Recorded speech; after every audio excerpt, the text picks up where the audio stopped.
इस वीडियो में हम लोग देखने वाले हैं अगले टॉपिक को, जो कि है बल। हम पूरा का पूरा सिलेबस कवर करते हुए चल रहे हैं और उसी क्रम में अगला टॉपिक आता है हमारे पास बल। देखिए, बल डेफिनेशन की पॉइंट ऑफ व्यू से इतना ज़्यादा इंपॉर्टेंट नहीं है, क्योंकि कभी भी टीजीटी में डेफिनेशंस नहीं पूछी जाती हैं। लेकिन फिर भी एक बार हम देख लेते हैं एक्चुअल में बल की परिभाषा क्या है। तो कहते हैं बल वह धक्का या खिंचाव है जो किसी वस्तु में या तो उसकी स्थिति में परिवर्तन कर देता है या फिर परिवर्तन करने का प्रयास करता है। फॉर एग्जाम्पल के लिए हमारे पास एक बक्सा रखा है, हम इसमें बल लगाएंगे। अगर ये बक्सा बहुत ज़्यादा भारी हुआ तो ये नहीं चलेगा, लेकिन फिर भी हम बल लगा रहे हैं तो ये बल की टेंडेंसी है कि वो कोशिश कर रहा है कि ये बक्सा आगे को चलने लगे। और अगर ये बक्सा हल्का होगा तो ऑब्वियसली ये बक्सा आगे चलने लगेगा। दूसरी कंडीशन क्या हो सकती है? दूसरी कंडीशन ये हो सकती है, मान लो ये बक्सा चलता हुआ आ रहा है, उधर से किसी ने इस पर धक्का मारा, उसकी वजह से ये चलता हुआ आ रहा है, तो हम क्या करेंगे, इस पर बल लगाएंगे। तो ये क्या होगा, बल लगा के इसको धीरे धीरे से रोक देंगे। मतलब दोनों ही स्थितियों में यहाँ पर ये क्या कर रहा था, बल कोशिश कर रहा था कि इसकी स्थिति परिवर्तित हो जाए और ये चलने लगे। और यहाँ पर क्या हो रहा था, इसकी स्थिति ये चल रहा था और यहाँ ये बल कोशिश करेगा कि इसकी स्थिति परिवर्तित हो जाए। अतः ये गतिशील है और गतिशील होने के साथ साथ ये जैसे ही हम बल लगाएंगे तो ये रुक जाए। मतलब कि फिर से देख लेते हैं, बल वह धक्का या खिंचाव है जो किसी भी वस्तु की स्थिति में या तो परिवर्तन कर देता है या फिर करने का प्रयास करता है। अच्छा, इसके साथ साथ हमको ये पता होना चाहिए कि बल एक सदिश राशि है। इसका मतलब ये हुआ कि जब भी हम बल को जोड़ेंगे, घटाएंगे, गुणा करेंगे या फिर भाग करेंगे तो हम सदिश विधियों का प्रयोग करना पड़ेगा। अंतर क्या होता है सदिश एवं अदिश विधियों में? एक सीधे एग्जांपल से समझ लेते हैं, जिसमें हमने 2 + 3, हमारे पास दो नंबर, इनको हमको जोड़ना है तो सीधा सीधा 5 हमको मिल जाएगा। लेकिन अगर ये तो अदिश हुई, इनमें कोई दिशा नहीं है, लेकिन कोई सदिश राशियों में सिर्फ दो सदिशों को जोड़ना होगा तो हम सदिश विधियों का प्रयोग करते हैं। अच्छा, ऐसा मान लेते हैं जैसे हमने पिछले वीडियोस में भी इस एग्जांपल को देखा था, और इसमें भी देख लेते हैं कि सदिश और अदिश राशियों में अंतर क्या होता है। कि जब भी दिशा परिवर्तित करने पर परिमाण में परिवर्तन हो जाए तो वो राशि सदिश है, और दिशा परिवर्तन करने पर कोई भी परिवर्तन ना हो उसके परिमाण में तो फिर वो एक अदिश राशि है। इसका उदाहरण हमने समझा था विद्युत धारा के पदों में। हमने कहा था इधर से 2 एम्पियर की धारा आ रही है, इधर से 3 एम्पियर की धारा आ रही है, तो यहाँ से जो निकलने वाली धारा होगी 5 एम्पियर की। और अगर इस वायर की डायरेक्शन को, तार की डायरेक्शन को हम चेंज भी कर दें तो भी धारा 5 एम्पियर ही रहेगी। उसका दूसरा एग्जांपल हमने बल का लिया था। हमने कहा था कि मान लो ये रस्सा कस्सी का खेल चल रहा है, यहाँ पर 2 न्यूटन के बल से इसको खींच रहे हैं और 2 न्यूटन के बल से इसको ही खींच रहे हैं, तो मतलब कि कहीं पर भी इसका परिणाम ही है ना, ये वाला पॉइंट कहीं नहीं जाने वाला, क्योंकि बल लग रहा है बराबर, जितनी ताकत से इधर खींच रहे हैं उतनी ताकत से इधर खींच रहे हैं। अतः ये पॉइंट यहीं पर रुकने वाला है। अब एक सिनेरियो ऐसा समझो कि अभी जो बल इधर लग रहा था इसको इधर से हटाकर हमने इधर लगा दिया, मतलब कि 2 न्यूटन के बल से हम इधर खींच रहे हैं और 2 न्यूटन के बल से इधर से खींच रहे हैं, तो अभी जो परिणामी होगा ना वो इस दिशा में होगा, मतलब ये पॉइंट होगा वो इस दिशा में गति करने लगेगा। अतः जब हमने दिशा परिवर्तित कर दी तो मान भी परिणामी भी बदल गया, तो वह राशि सदिश है। तो हमको पता है बल एक सदिश राशि है, उसको जोड़ने, घटाने, गुणा भाग करने में हमेशा ही सदिश विधियों का प्रयोग करते हैं। किस तरह से जोड़ घटा सकते हैं?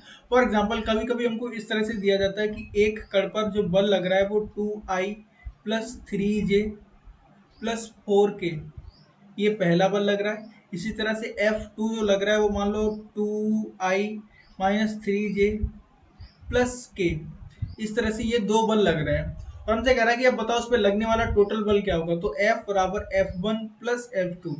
मतलब दोनों सदस्यों को जोड़ने के लिए करते क्या है, आई वालों को आई के साथ जोड़ देते हैं, जे वालों को जे के साथ जोड़ देते हैं और के वालों को के साथ जोड़ देते हैं। तो यहाँ पर देखो 2I कुल मिलाकर हो गया 4I। ऐसे ही +3J और -3J, मतलब कि 0J को लिखने की जरूरत नहीं है लेकिन अभी हम लिख ले रहे हैं। और यहाँ पर +4 और +1 मतलब कि 5K। तो इसका जो परिणामी आने वाला वो कितना आएगा, 4I कैप +5K कैप। इस तरह से अगर दो से ज्यादा भी सदस्य होंगे तो हम इनको जोड़ सकते थे, कोई परेशानी नहीं थी, है ना। इसके अलावा हमको पता होना चाहिए कि दो सदस्यों का सदिश गुणन और अदिश गुणन कैसे निकालते हैं। तो मान लो हमारे पास कोई दो वेक्टर हैं, कोई हमारे पास दो सदस्य हैं, वेक्टर ए बराबर दिया है, यहाँ बल नहीं है, कोई भी सदस्य हो सकते हैं, हम यहाँ बल को ले रहे थे, लेकिन अभी हम मान रहे हैं कि कोई और सदिश राशि हो सकती है। मान लो बल का गुणा दूरी के साथ कर दिया, अब बल का गुणा त्वरण के साथ कर दिया, किसी और राशि के साथ गुणा कर सकते हैं। तो हमने मान लिया कोई दो राशियां हैं, एक राशि वेक्टर ए है और दूसरी वेक्टर बी है, और ये मान ली 2i plus 3j minus 2k, ये पहला वेक्टर है। ऐसे ही दूसरा मान लिया हमने i minus 2j plus 2k, ये दो राशियां हैं। अब हमको एक बात पता होनी चाहिए कि दो सदिशों का सदिश गुणन होता है vector a dot vector b, ये होता है a b cos थीटा, और दो सदिशों का सदिश गुणन होता है वो vector a cross vector b, वो होता है a b sin थीटा। ये है अदिश गुणन और ये है सदिश गुणन। अंतर क्या होता है, यहाँ पर कोजिया लेते हैं, यहाँ पर जिया लेते हैं। वेक्टर a और वेक्टर b का अदिश गुणन होने वाला है, वो ये a है वेक्टर a का परिमाण, ये वेक्टर b का परिमाण, और ये दोनों के बीच में थीटा। अच्छा, अगर आप लोग को परिमाण निकालने में परेशानी है तो वो भी देख लेते हैं। मान लो हमें वेक्टर a का परिमाण निकालना है, तो परिमाण निकालने के लिए हम उसको या तो मॉड के अंदर लिखते हैं या फिर वेक्टर हटा के सिर्फ a लिखते हैं। ये क्या है, वेक्टर a का परिमाण। निकालते कैसे हैं, अंडर रूट के अंदर i के गुणांक का वर्ग मतलब कि 2 के गुणांक का वर्ग मतलब 2 का वर्ग, और j के गुणांक का वर्ग प्लस j का गुणांक कितना है 3, तो 3 का वर्ग प्लस k के गुणांक का वर्ग, तो k का गुणांक कितना है -2, और इसका वर्ग कर देंगे।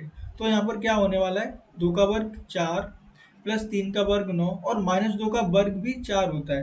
तो ये कितना हो रहा है हमारे पास √17, मतलब कि मॉड ए का मान कितना आ गया, मॉड ए का मान आ गया √17, और मॉड ए है क्या, ये ए का परिमाण है। ऐसे ही बी का भी परिमाण निकाल सकते हैं, जो कुछ भी आएगा इस तरह से बी का परिमाण निकाल लेंगे। तो ए और बी का मतलब क्या है, ये है वेक्टर ए का परिमाण और वेक्टर बी का परिमाण, और ये क्या है दोनों के बीच में कोण है ना। तो मतलब कि जब बल एक सदिश राशि है तो बल को जब हम गुणा भाग करेंगे ना, तो बिल्कुल भी इसी तरह से कर सकते हैं। एक इसका इस तरह का सवाल जो हमको देखने को मिल जाता है कभी कभी, वो मिल जाता है कार्य निकालने के लिए। हमसे कहता है कि कोई एक कण था, इस पर हम F बल लगा रहे थे, और वो बल था हमारा 2i प्लस 3j माइनस के। फॉर एग्जाम्पल के लिए मान लेते हैं, इस तरह से इस फॉर्मेट में सवाल होता है कि एक बल लगा रहे थे किसी गिर पर, जिसके कारण उसमें जो विस्थापन हो जाता है वो 2i प्लस 3j प्लस 4 के विस्थापन हो जाता है, और हमसे कह रहा है कि अब बता दो कि कार्य कितना किया इस बल द्वारा किया गया कार्य। तो हमें पता है कार्य बराबर को क्या होता है, बल गुणा दूरी अदिश विधि में।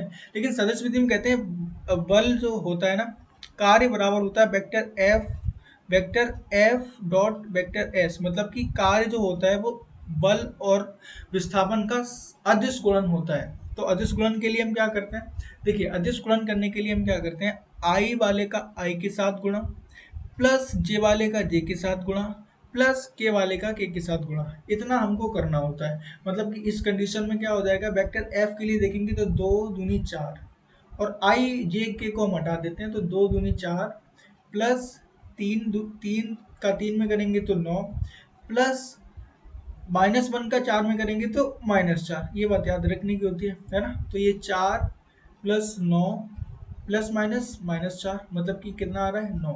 तो हमें कार्य कितना करा होगा, हमने कार्य करा होगा 9 जूल, W बराबर 9 जूल। इस तरह के बेसिक से सवाल आते हैं। इसके अलावा बल के बारे में अगर कुछ और चीज़ें हमको पता होनी चाहिए तो वो सबसे पहले बल का मात्रक होता है। ऐसा ही पद्धति में बल का मात्रक न्यूटन होता है। अगर हम MKS पद्धति की बात करें तो MKS पद्धति में बल का मात्रक होता है किलोग्राम